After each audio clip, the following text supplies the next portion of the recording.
everybody. If you are tuning in today, you have likely seen our primer on the 8 challenges we typically see clients encounter with public infrastructure asset management. We had such an amazing volume of outreach associated with that primer that we decided to develop a webinar series where we'll dig in a little deeper to each of these 8 challenges. Over the course of this series, we really aim to provide insights and guidance around how to best navigate through each of these challenges as you encounter them. If you haven't yet seen the primer, it is available on our website for download, and that is www.WithersRavenel.com. And today's session is our first of this 8-part series, where we will be focused on overcoming planning and funding obstacles in the utility and transportation asset management space. Joining me today, I have Keith Pugh and Eddie Staley. Hi guys, welcome. All right, Keith has been with Withers for a few years now since his retirement from municipal leadership, and currently Keith serves as a client success manager for Withers and the Region 3 Director for APWA. Prior to joining Withers, Keith served as the Director of Engineering Services, and where he was responsible for the oversight of design, rehab, and replacement of facilities and infrastructure for several major municipalities here in North Carolina. And Mr. Eddie Staley, he's been with Withers for many years and currently serves in the capacity of the firm's Chief Innovation Officer. In this role, Eddie spearheads a variety of initiatives that are aimed at innovating and accelerating a wide variety of technologies and services that we offer to our clients, one of which happens to be asset management and all of the various supporting asset management technology solutions that our firm supports. So thank you guys for joining. And we are kicking off this series with a really meaty topic, which is, what do you do when your community's available funding isn't adequate enough to meet your leadership's vision of maintaining what they envision as the optimal service level? So I know we've all seen this issue before. It's something that almost every local government leader has to deal with during their career. But what this challenge really boils down to is that the council and/or key staff members have a vision to be more or do more than the funding available really allows them to do. And so this balance of vision and spending seems to be an ongoing challenge in many communities, and one that key leaders are constantly trying to bridge the gap and work to bring the two into alignment. So this gap in vision and funding leads me to my first question, Eddie. As communities struggle through this, why is this alignment on service level expectations so important for communities to do? And why is it so hard? Yeah, that's a great question. And I think there are many answers to that and varies from community to community. But the first thing I would say is, in many cases, that vision of what they want the community to be and what those expectations are, one, isn't even clearly defined. And so that's the first challenge with any kind of asset management program, is really understanding, what is that vision and making sure everybody has alignment around that vision. The other thing that happens, and I'm going to steal a little bit of Keith's thunder here because he's said this numerous times, and I'm sure we'll say it again today, is that we're a victim of our own circumstances as public works directors and engineers and public service professionals. We've done a really good job of keeping aged infrastructure functioning at a level where the general public never feels the pain or never sees the late nights of the broken water lines, of those kind of things that are happening. And so there is this belief at times, well, I don't understand why you need more money now. You're doing just fine with what you have today. And so show me why you need more money. So that's why the storytelling part of this is so really, really key, is really making sure that we can tell that story and that we can show what the effects are going to be when those investments are made. The other thing that we see as a standard practice is, oh, well, we'll just add 2 to 3% to the budget every year. And, if it was good enough last year, it'll be good enough next year. And really, that's sort of a double hit at times. If you're in a community that's growing faster than that, then you're not even keeping up with growth, let alone inflation, and certainly not keeping up with maybe this large slug of aged infrastructure that's all going to basically reach end of life or at a critical state at the same time. Again, if you think about how our communities have developed and grown over time, there are these decades where we put a lot of infrastructure in the ground, make a lot of investments, and those items or those assets are all in that same life cycle curve, and they're all going to basically come due around the same time again. And so if you're just really doing a worst first or kind of fix the critical things and only looking 3 to 5 years out, really that really puts you at a huge disadvantage of understanding when those large asset capital needs are going to come forward. And so that's where basically getting in there and doing that asset management plan, developing that program, developing a roadmap, setting your desired level of service, and understanding what those capital needs are going to be able to meet that both now and in the future. That's why it's really challenging. It's a lot of data there too as well. Again, I think that scares some people away at times, but really we have the toolkit, we have the ability now to really manage that big data and make some really informed decisions off of that big data. Thanks, Eddie. And so if a community hasn't yet started with establishing this alignment of service level expectations with their council and staff, how do you suggest they get started? Where's a good place to start? Right. So a good place to start is, one, just kind of understand where you are today, right? Really set a line in the sand or a stake in the ground to say, this is where we are today. And, the first question I would ask is that a good place to be? Is that our target for the future? If we can just stay where we are today, maintain that same level of service, is that good enough? If it's not, if the council says, no, we want it to be better, okay, well, what does better look like? Or maybe they're okay with it going less, so then the less model is, what is the minimum standard to meet the state's requirements, right? So that's, if we can't even have that discussion, that's always the minimum. We know where the floor is at that point. And then once we know where that goal is, we can start to put that into the model and say, what is it going to take in order to maintain or stay above that bare minimum threshold? And again, with a life cycle model, looking at degradation curves, looking at where we are today, we can have a really productive model that can give a high level of probability of what that investment is going to need to be in order to maintain that level of service. So that's a really good place to start. The one thing I do want to hit on, and we're going to hit on this a lot throughout the series, is don't get stuck on the data. Don't get stuck on, we don't have everything we need to make those decisions. The answer is you do. There's a lot of data out there. And again, the sooner you start this, it's going to help drive you to what data is really important and where you need to make those data investments. So, if there's any one takeaway from any one of these in the series, is don't let lack of data or the perceived lack of data stop you from making forward progress. Good advice, Eddie. So Keith, now I'm going to turn to you and ask you to weigh in on this next question, because I know we've certainly batted this one around a minute here at Withers, but which should really come first? Understanding, the assets you have today and the condition that they're in, or establishing this service level expectation? Well, Jessica, there's really no right answer to that question. We've seen communities go either way on this. We've seen folks want to get a good handle on where their assets currently are versus folks that want to plan for the future and then drop back and figure out where those assets are. But either way, because planning for your future and understanding where we are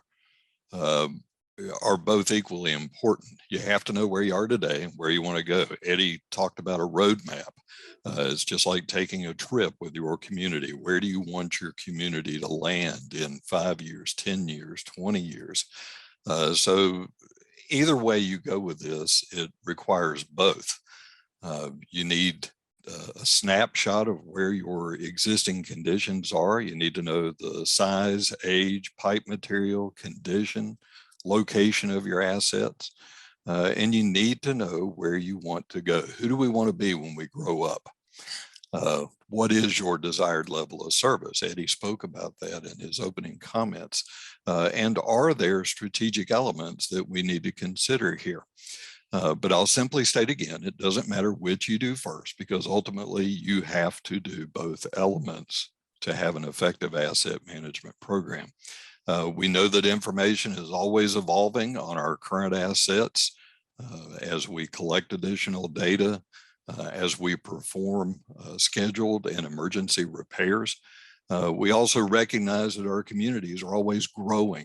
Goals are always changing. So it's always a continuing iterative process. It's never a one and done. Your bottom line here is that knowing where you are today and where you want to go, that will clearly define the gap, and it'll bring to light what needs to happen to achieve that vision. So continuing process, it's an ever evolving journey. Thanks, Keith. And thanks for giving us a little bit of a teaser into our next webinar series as we dig deeper into understanding what you have today. Okay, so guys, my last question for today's session is one for both of you. So please chime in here. But once a community has established their service level expectations, they have them clearly defined, everybody's on the same page with where they want to go, how does level of spending come into play? So what tools, tricks, tips, war stories, whatever you have up your sleeve, can you share with our listeners on how getting the budget in line with these expectations? Yeah, so maybe I'll kick off here, Keith, and maybe you can join in too. But again, when I look at this, again, many times our wants and wishes don't align with what our ability to pay or our pain to pay, right? It's kind of going back to the top of the topic. And so again, this is asset management planning and programming is just a good way to really help draw those two extremes back together through financial modeling, through the life cycle modeling. That's all part of asset management. It is a key cornerstone. There are a lot of other pieces as we've kind of shown in the graphic, but focusing on those two components really helps bring clarity to the whole asset management program. The other thing is, again, Keith, you said it perfectly. This is a continuous process. We're constantly improving. We're constantly calibrating the model. We're learning. The data is helping us make decisions today, and those decisions are going to inform new decisions in the future. It's going to let us know if we're making the right decisions, if we're making the right assumptions. How do we adjust, and how do we continue to calibrate those models moving forward? Again, when we look at long and short-term visioning, I can go through a lot of different stories here. I can think of some municipalities we worked with where the short term is, well, we just need to fix this. And, we need to fix this stormwater pipe, or we just need to repave that road, or we need to upsize that sewer, without really looking at the big strategic overall goals of that city and how that fits into it. How do we prioritize those things? Keith, I know specifically when you were in High Point, you guys did a lot of complete street type replacement projects. Maybe that's a good place to kind of talk as well. Yeah, we did, Eddie. And it all comes down to communicating with the folks who ultimately make the decisions. You have to communicate with the public. Once you have a clear vision of your desired service level, you've got to communicate with the public, your community leaders, you've got to communicate with your elected boards. And that may be one of the more challenging pieces, is simply communicating with your board, because you're dealing with people who are not experts. They're not in the trenches with these things with you every day. So they're not going to fully understand the words you use, the terms you use, the acronyms you use, and they're not fully going to understand why it is so important to do these things and to increase these funding levels or maintain these funding levels or redirect your funding levels to different places. So it is an iterative and continuing process of telling your story, going back and looking at and revising and updating that plan, and telling your story, and going back and revising that plan and telling your story. It will go over and over. In High Point, we beat that drum over and over. And what we were really trying to avoid was going out and creating a brand new road or widening an intersection or making improvements and then having to come back in 6 months, a year, 2 years later and having to tear out what was under that road, fixing a storm sewer line or fixing water or sewer, or even having one of our local utility providers, natural gas, electric, whoever, having to come back in and tear up that brand new facility, thus shortening the life of that facility. So Eddie, in my opinion, it all comes down to communication. We've got all the tools to be able to do these things, and we're going to step you through those tools as we move forward. But you have to be able to communicate with your elected leadership, your management, and your community. Yeah, I think that's spot on, Keith. And I don't want to dive into one of our other subjects we'll be talking about, but again, with ARP funding and potential infrastructure funding that's coming down right now, or potentially coming down, really having an understanding of all your needs and how those needs can be built into projects that basically can be submitted up for external funding, that's a really big benefit. And again, being able to explain why you're prioritizing certain needs or projects over other ones, and having that justification, again, that's a big part of building that trust relationship with your elected officials and really the public as well, of how you have a really solid roadmap, a really long-term vision of why you're making the decisions you're making. And I think that's from a public transparency standpoint and from a trust standpoint, this adds a lot of capability to be able to really dive into those areas and make sure that we're not digging that street up, or worse yet, I mean, you nailed it, Keith. We did all of our work correctly, right? You know, the water, the sewer, and et cetera. But then the telecommunications company is in there, or, you know, so being able to share those plans with outside stakeholders, outside of our environment, and making sure that we're not getting ready to conflict with some of their plans, that's a really important part as well.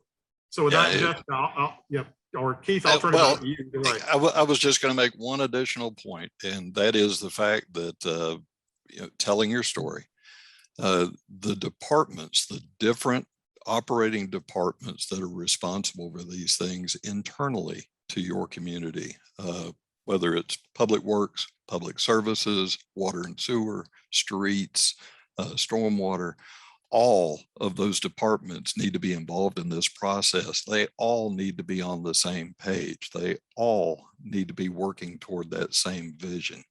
So nobody needs to be operating in a silo. If you intend to do effective asset management, you need to break those silos down. You got to talk to each other, and you've got to be continuously working towards improvement. Yeah, and guys, if I can sort of tie two things together that I heard you both talk about, though, Keith, I heard you say, it's very much an iterative process. You continue to learn, you do it again, and that's the same with the financial model that you spoke about, Eddie. I mean, right now we're at the cusp of having more funding than we've seen in decades available to local governments, and this iterative financial modeling is equally as important as the iterative life cycle modeling. So, doing those things simultaneously as we learn about the funding that's coming available, you understand needs, and then, sometimes you do have to reprioritize things to just take advantage of funding that that is coming available to your community. So I know we also have another series where we're going to dive deeper into the financial aspects, since that's a hot topic right now. But, you know, I wanted to make sure we tied those two iterative processes together, because they do very much go hand in hand. Well, guys, I have really enjoyed our time together today. It is always a pleasure to talk to you guys and hear your war stories and learn from your insights. And I always learn something every time we're together, and I'm sure our listeners will learn a lot as well. So I encourage everybody to join us for our next session, where we're going to tackle the challenge of having incomplete data to tell the full story. Thanks for teeing that one up for us, Keith. If you have any questions, please don't hesitate to reach out to us at info at WithersRavenel.com. We will be happy to get your question to the right person, and we look forward to seeing you the next time. Thanks.